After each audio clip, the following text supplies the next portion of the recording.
বান্দারবনের পাহাড়ের গভীরে, যেখানে দুইটি পাথুরে খাড়া পাহাড় উঁচু হয়ে দাঁড়িয়ে আছে, সেখানে এক প্রবল জলপ্রপাত গর্জন করে নিচে ঝরছিল, যার ঠান্ডা কুয়াশা ভেজা ফোঁটা চারদিকের বাতাস ভরে দিচ্ছিল।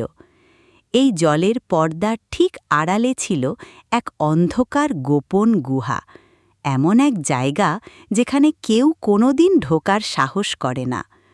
কিন্তু একদিন নীলা নামের এক কৌতূহলী মেয়ে, যার লম্বা চুল গুছানো বেনিতে বাঁধা, ঠিক করল গুহাটা ঘুরে দেখবে।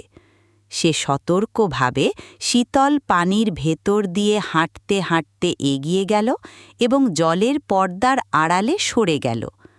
ভিতরে ঢুকতেই চারদিকে টিপিক কালো অন্ধকার, কিচ্ছু দেখা যাচ্ছিল না, যতক্ষণ না নীলা ছোট একটি মশাল জ্বালালো।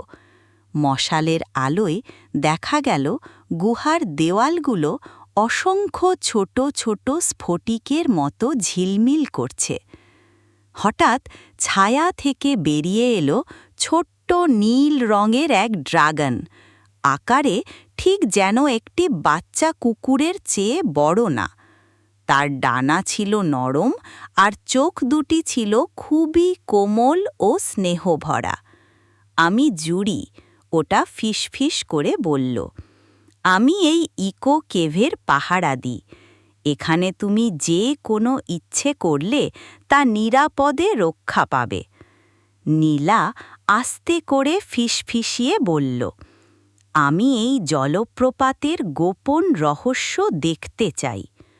জুড়ি মাটিতে আলতো করে টোকা দিল, আর গুহার মেঝেটা হঠাৎ কাঁচের মতো একদম স্বচ্ছ হয়ে গেল।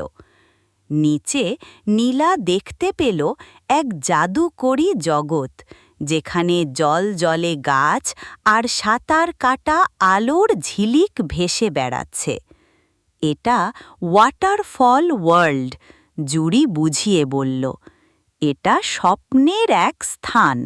নীলা হাসল, সেই সুন্দর গোপন রহস্যটি নিরাপদে গোপন রেখেই রাখবে বলে মনে মনে প্রতিশ্রুতি দিল। আরও জাদুকরী গল্প শোনার জন্য আমাদের চ্যানেলটি সাবস্ক্রাইব করো। দেখার জন্য ধন্যবাদ।